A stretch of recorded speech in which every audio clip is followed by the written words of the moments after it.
See next, rectangular field is 30 meter by 40 meters. What distance is saved by walking diagonally across the field?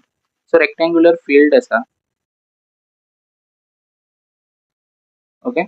So 30 metre by 40 metre म्हटलं. So length असतली ती सदांच चड असतली. So length ही assume करूया आमी. एक मॅन सपोज वॉक केलो हांगासर 40 मीटर पयली गेलो, मागीर 30 metre. What distance is saved by walking diagonally across the field? Okay. Suppose तेका सपोज जर असो आनी असो वचोंक जाय जाल्यार परत कितलो वयपाचो पडलो, 40 आनी 30 वयपाचो पडलो, कळ्ळें. रेक्टेंगुलर शेपान आसा पळय, रायट. सो हांगासून स्टार्ट केला, असो असो येयलो म्हणून सांगला. सो 70 मीटर जाली ही दोगांची. 40 मीटर प्लस 30 मीटर 70 मीटर जालो, ओके. इतल्या पर्यंत. सो आमकां कितें फायंड आउट करूंक सांगलें, what distance is saved by walking diagonally. कितलो आतां डिस्टन्स तो सेव करूंक शकता जर तो डायगनली गेलो. सो हांगासर जी लायन आसता पळय इन बिटवीन तेका डायगनल्स म्हणटात, okay. Across the field suppose असो गेलो जाल्यार तेका कितले लागतलो, परत 70 मीटर लागतलो. असो सुद्धा गेलो जाल्यार, कळ्ळें. हो 40 आयलो, हो 40, हो 30 आयलो, हो 30. सो इतलो येयला आतां 30. आतां तेका जर हांगा पावोंक जाय आनी आपलो टायम सेव करपाक जाय नाजाल्यार डिस्टन्स सेव करपाक जाय जाल्यार तेका असोच वयपाचो पडलो शॉर्टकट, ओके. सो जर तो असो गेलो जाल्यार हेतूंतलो कितलो डिस्टन्स तो कितें करतलो, सेव करतलो, ओके. सो आतां आमी फर्स्ट थिंग कितें करतलें, हांगासर तुमी आतां ऑब्जर्व करतना हेका बाय रायट एंगल ट्रायंगलान पळयात, म्हणजे बाय पायथागोरसान आमी सॉल्व करतले हांगासर. सो पायथागोरस सपोज जर तुमी हांगासर ट्रायंगल ड्रॉ केलो जाल्यार ह्यो 40 आनी हो 30. सो हांगा A B C. So A B square B C square आनी ही जी व्हडली लायन आसता ती हायपोटेन्यूस म्हणजे डायगोनल ती ए सी स्क्वेअर. ए बी कितलो आसा 30 स्क्वेअर, बी सी 40 स्क्वेअर आनी आमी ए सी फायंड आउट करतले ही जी आसा ती, कळ्ळें. सो आतां पळय हांगासर कशें करतले, 3 स्क्वेअर कितलो 9, 0 स्क्वेअर 2 0 आसा, 4 स्क्वेअर 16, 0 स्क्वेअर 2 0 घेयात, ओके. 0 2. 30 चो काडूंक गेल्यार 30 30 मल्टिप्लाय करच्या पेक्षा 3 स्क्वेअर 9, 3 चो खबर आसतलें आनी 0 दोनदा घेया. 4 स्क्वेअर 16, 0 दोनदा घेया आनी एसी फायंड आउट करतले. सो हे दोनूय प्लस केले 9 आनी 16 25 आनी 0 दोन जाले. So AC square. सो हांगासर square root of 25 square root of हो बरयलो 2500 एसी स्क्वेअर, सॉरी. सो हो स्क्वेअर हांगा गेलो. सो हांगासर आनी स्क्वेअर परत येवचो ना. सो एसी जी आसा ती आमकां स्क्वेअर रूट ऑफ 25 5 आनी स्क्वेअर रूट ऑफ 000 0. सो एसीचो जो डिस्टन्स आसा तो कितलो येयलो 50 मीटर. जर तो असो येयलो जाल्यार तेका 70 ट्रॅव्हल करपाचो पडटलो. असो गेलो जाल्यार कितलो डिस्टन्सान पावलो 50. सो 70 मीटर मायनस 50 मीटर करपाचो पडलो, कळ्ळें. कितलो सेव जालो तो सांगला न्हू. सो आमचो कितलो टायम सेव जातलो, सो टायम सेव जातलो तो 20 metre. Next, what number when increased by 16% become 319? So what number when increase, so खंयचो नंबर जो आसा मीन्स ओरिजिनल नंबर जालो, ओके. तो इनक्रीज जालो बाय 16% जाल्यार तो कितलो जाता 319 जाता, ओके. सो आतां ओरिजिनल नंबर आमकां खबर ना, कळ्ळें. ओरिजिनल नंबर आमकां खबर ना, तेका आमी कन्सिडर करतले x original number. So original number आसता तो सदांच कितलो आसता 100%. सो तेका एक्स कन्सिडर करतले. आता जेन्ना तो नंबर इनक्रीज जालो 16% म्हणजे 100ाचो कितलो जालो 116% जालो जाल्यार तो कितलो जालो 319 जालो, ओके. सो 100% म्हणल्यार एक्स तो आमकां फायंड आउट करूंक जाय. जेन्ना इनक्रीज जालो 100क एड करप, डिक्रीज सांगलो 100क मायनस करप. आता क्रॉस मल्टिप्लिकेशन करायचं 100 into 319 equal to X into 116. So 100 into 319 divided by 116 equal to x.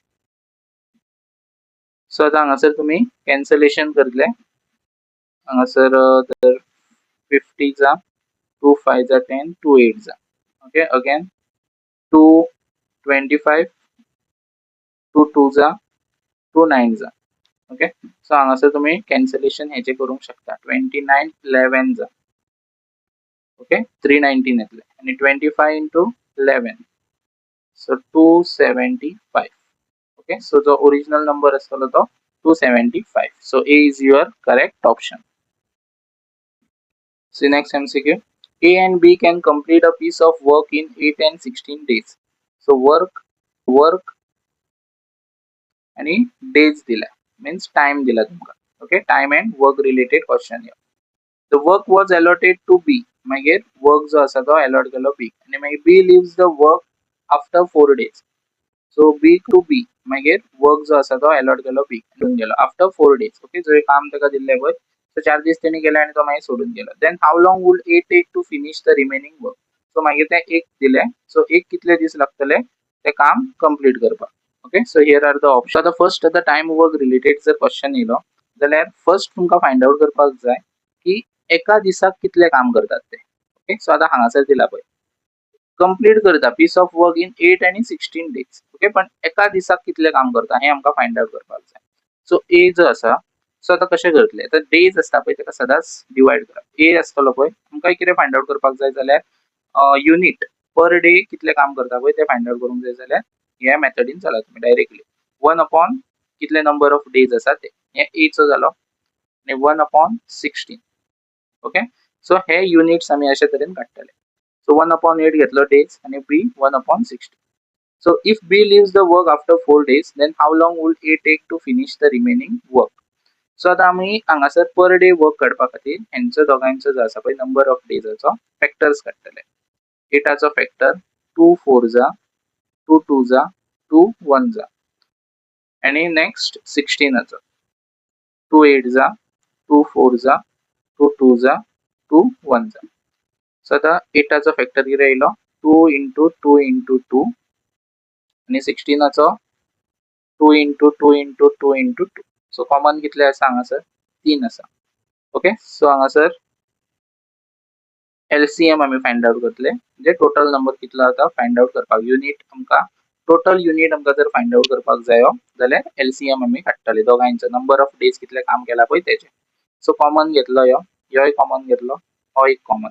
तो कॉमन ना तोय भितून येता एलसीएमान सगळे टर्म्स येता कॉमन आणि जे कॉमन ना ते सुद्धा. 2 2 जा 4 4 2 जा 8 2 जा 16 युनिट.